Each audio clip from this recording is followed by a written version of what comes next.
भत्ता और military service पे नहीं मिलेगा। 4 साल सर्विस के बाद उनको पेंशन नहीं मिलेगा।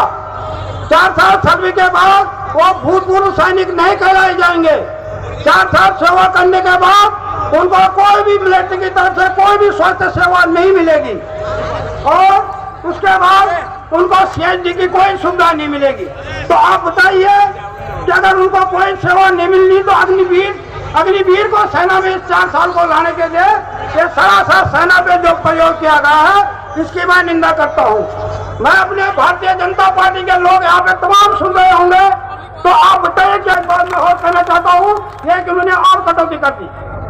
क्या होता था जब हम लोग सेना से आते थे तो हमारे माता पिता जो हमारे आश्रित हैं उनको हमारे स्वास्थ्य सेवाएं मिलती थी।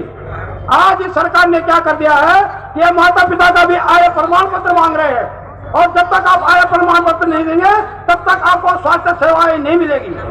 आपकी स्वास्थ्य सेवाएं जो माता पिता हमारे पे आश्रित है उनको स्वास्थ्य सेवाएं ये देने को इन्होंने उसको बंद कर दिया है। इसके लिए हमें हर साल आय प्रमाण पत्र देना होगा। नंबर और आखिरी बात मैं ये बोलता हूँ कि साथियों 2-4 दिन पहले देहरादून में एक मीटिंग हुई थी, उसमें हमारे पूर्व सैनिक आए थे। वहाँ पर जो पूर्व सैनिकों के साथ बर्ताव किया गया, गाली गलौज की गई, मारपीट की गई और उनको धक्का मार के उस बैठक से भारतीय जनता पार्टी के कार्यकर्ताओं ने उस बैठक से बाहर निकाल दिया। और आश्चर्य की बात तो यह है उस मीटिंग में भारत की आग्रह करूंगा अपने विचार व्यक्त करें।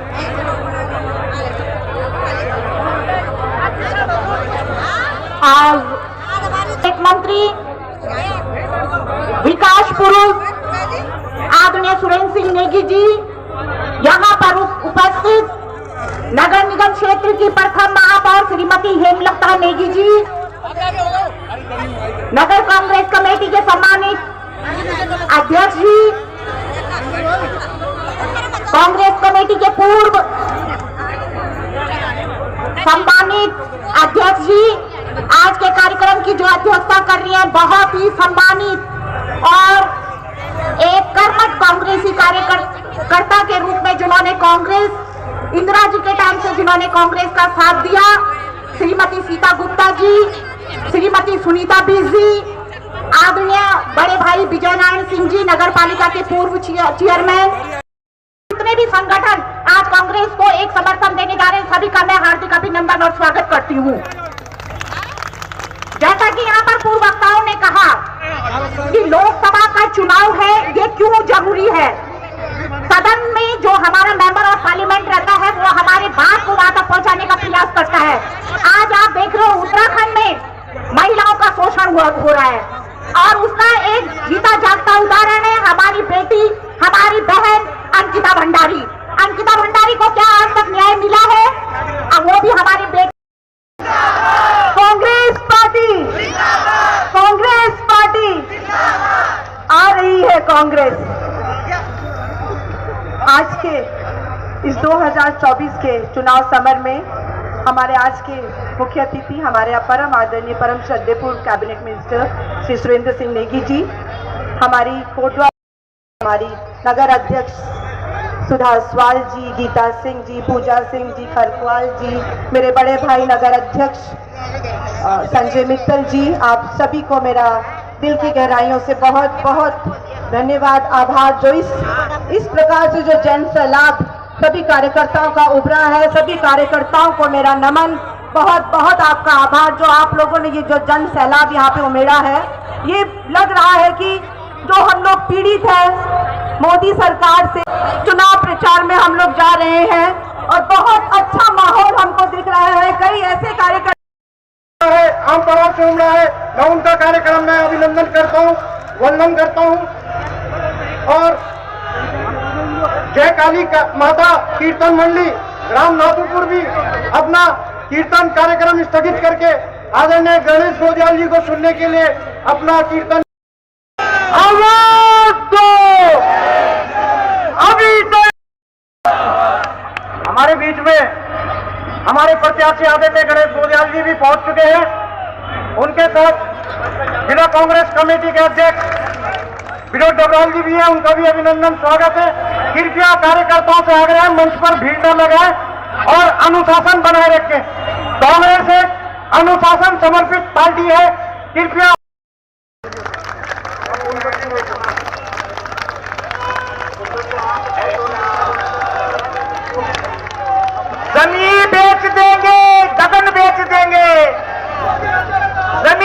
देंगे, गगन बेच देंगे, कली बेच कर ये चमन बेच देंगे।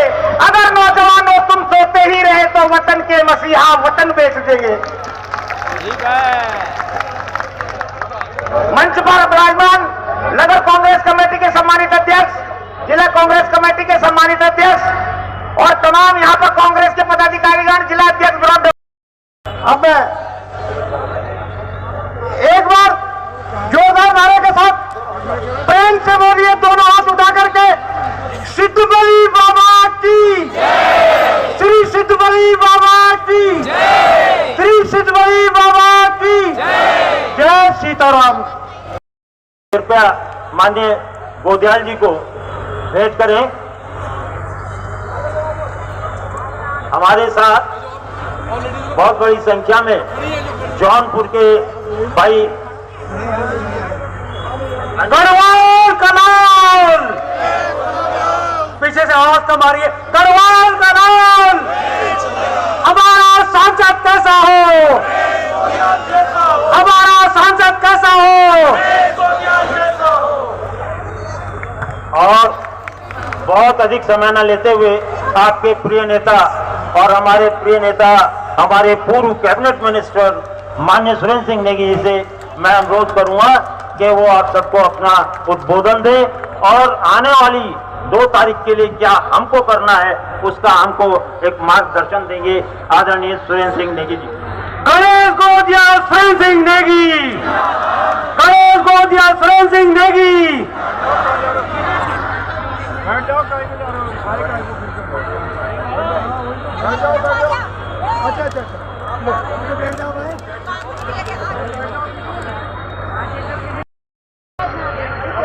आज हम लोग बहुत बड़े सौभाग्यशाली हैं कि आज डॉक्टर भीमराव अंबेडकर की जी की भी जयंती है। एक ऐसा शख्स जिन्होंने देश को आजाद होने के बाद इस देश को संविधान दिया और उस संविधान में इतने वर्षों के बाद भी हर व्यक्ति को सुरक्षा और अधिकार का सम्मान अधिकार दिया। ये संसद, ये हमारे लिए गौरव के क्षण है।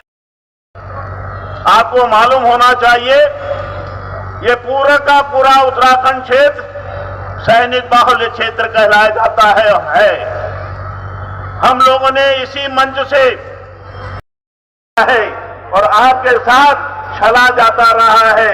और मैं ये भी बताना करते हो, आप क्यों नहीं इन बातों पर ध्यान देते हैं, ये मैं आपको बताना चाहता हूं। इसके लिए लड़ाई आपको करनी है, ये सही मौका है, ये अवसर भी है। पूरे भारत के अंदर ही नहीं, पूरे उत्तराखंड के अंदर ही नहीं, पूरे भारत के अंदर इस समय परिवर्तन की बयार चल रही है। और इस बयार में अगर आप लोग जरा से भी चूक गए तो बहुत बड़ा नुकसान होने वाला है। आपको मालूम होना चाहिए कि पूर्व सैनिकों को, जैसे कि अभी कहा गया, कि उनके माता पिता जो वृद्ध होते हैं उनको एक अधिकार दिया गया था कि उनके स्वास्थ्य लाभ की व्यवस्थाएं हुआ करती थी, कि सरकार ने उनको बंद कर दिया। आपको ये भी बताना चाहता हूं, वन रैंक वन पेंशन जो है कांग्रेस की सरकार ने स्वीकृत कर दी थी, पहली किस्त जारी कर दी थी, सरकार बदल गई, आज तक लटका हुआ है। क्यों लटका हुआ है, किस लिए लटका हुआ है, इसको आपको महसूस करना है। आपको फोन खटखटाए कि उत्तराखंड को बटन हमारा कहां दबेगा। और जिस चीज की हमको प्रतीक्षा थी, हमारे बीच में आदरणीय गणेश गोदियाल जी जो एक अपना वर्चस्व लेके इस पूरे उत्तराखंड में घूम रहे हैं, जिन्होंने बद्री केदार की सेवा की, जिन्होंने 6 साल तक बद्रीनाथ निगम की आदरणीय मेयर बहन हेमलता नेगी जी, मंचासीन जिलाध्यक्ष सम्मानित श्री विनोद डबराल जी, सम्मानित महानगर अध्यक्ष संजय मित्तल जी, महिला जिलाध्यक्ष बहन रश्मि पटवार जी, कार्यकारी अध्यक्ष सम्मानित प्रवीण रावत जी, यहाँ पर पूर्व ब्लॉक प्रमुख बहन गीता नेगी जी, पूर्व नगर पालिका अध्यक्ष भाई विजय नारायण सिंह जी, पूर्व महिला अध्यक्ष आदरणीय बहन सुनीता बिष्ट जी, आदरणीय बहन कांग्रेस की पूर्व महिला जिलाध्यक्ष बहन रंजना रावत जी, नगर अध्यक्ष बहन सुधा असवाल जी, सम्मानित सैनिक प्रकोष्ठ के अध्यक्ष भाई पूर्व सैनिक श्री धीरेन्द्र सिंह बिष्ट जी, प्रदेश सचिव बहन गीता सिंह जी, पूर्व जिलाध्यक्ष कांग्रेस चंद्रमोहन खरकवाल जी, पूर्व सदस्य अखिल भारतीय कांग्रेस नेगी जी को तहे दिल से धन्यवाद देता हूं। और जीवन में आपसे वादा करता हूं कि ये जो प्रेम आप मुझे दे रहे हैं, इस प्रेम के एवज में अगर मुझे कभी अपना खून भी देना पड़ा तो जीवन भर ये गणेश गोदियाल उस बात के लिए तैयार रहे। मेरे आदरणीय साथियों, चुनाव का समय है और चुनाव के समय सभी लोग अपनी अपनी बात करने के लिए यहां आते हैं। मुझ पर यहां जब मैं बैठा था तो तब कुछ लोग ये कह रहे थे कि भाई गढ़वाली में बोलना, और कुछ लोग ये कह रहे थे कि यहां पर आधे लोग ऐसे हैं जो हिंदी भाषी हैं। तो मैंने कहा क्या करूं? बोले कुछ हिंदी और कुछ गढ़वाली। तो मैंने कहा कि मैं दाल जो है हिंदी में बनाऊंगा और छौंका गढ़वाली में लगाऊंगा, और वो भी छौंका राठी घी का छौंका लगाऊंगा। ठीक है, धन्यवाद। और इससे ऐसा होगा कि हिंदी की दाल, गढ़वाली का छौंका, तो दाल और जायकेदार हो जाएगी। तो मेरे प्यारे भाइयों, आज चुनाव का मौसम है। मैं इस मौका, आज बहुत ही 14 अप्रैल का दिन है, ठीक है, और हमारे बहुत ही एक देवतुल्य, एक ऐसे महान नेता की आज पुण्यतिथि है जिनको भारत का संविधान बनाने का श्रेय मिला। और वो है कि सत्य है कि दिल्ली में बैठी हुई सरकार इस बात पर आमादा है कि जो प्रावधान गरीबों के हितों की रक्षा करते हैं, उन प्रावधानों को बदलने की नीयत ये केंद्र की सरकार रखती है। मेरे प्यारे साथियों, संविधान में हमें यह हक है कि अगर आप सत्ता के साथ सहमत नहीं हैं, सत्ता के नीतियों से सहमत नहीं है, सत्ता के क्रियाकलापों से सहमत नहीं है, तो संविधान हमें यह हक देता है कि हम जहां जहां जिस स्थिति में है, जैसी भी स्थिति में है, हम सत्ता का विरोध करें। हमें यह हक देता है संविधान कि 5 साल में चुनाव आएंगे, और यदि ये सरकार आपकी अपेक्षाओं पर खरा नहीं उतरी है तो इस सरकार को ऊपर से नीचे उतारने का भी आप लोगों को अधिकार है, आप लोगों के पास ताकत है। और ऐसे में आज इस चुनाव की बेला पर मेरे प्यारे भाइयों, मैं ये पूछना चाहता हूं, आप जितनी जगह नजर दौड़ा लें, जितनी जगह नजर दौड़ा लें, उतनी हर जगह में अगर आपको कोई ऐसी चीज दिखे कि जो इनके कार्यकाल में बनी है, तो तब इनको वोट दीजिएगा। और ये सब चीजें, अगर ये कोटद्वार में दिखने वाली सब चीजें कांग्रेस के समय में बनी है, मैं पूछना चाहता हूं ये सड़क कब बनी? मैं पूछना चाहता हूं ये सड़क हो गया, यहां पर बीएल कब बना?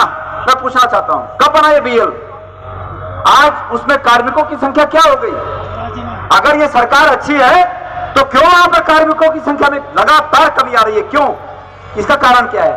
इसके साथ साथ ने आदेश दिया कि इलेक्ट्रॉल बॉन्डों की जांच हो, तो उसमें पता चला कि ये जो फोन में जुआ खिलाने वाली कंपनी है, इस कंपनी ने 1380 करोड़ रुपए इनको रिश्वत दी है, 1380 करोड़।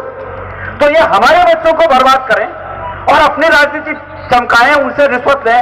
गौमांस का निर्यात करने वाली कंपनी से बीजेपी ने इलेक्ट्रॉल बॉन्ड के नाम पर चंदा लिया। ये सरकार नहीं है, ये गुंडों का गिरोह है, गुंडों का गिरोह। बोलो और भितरे सोने बेचना से ना,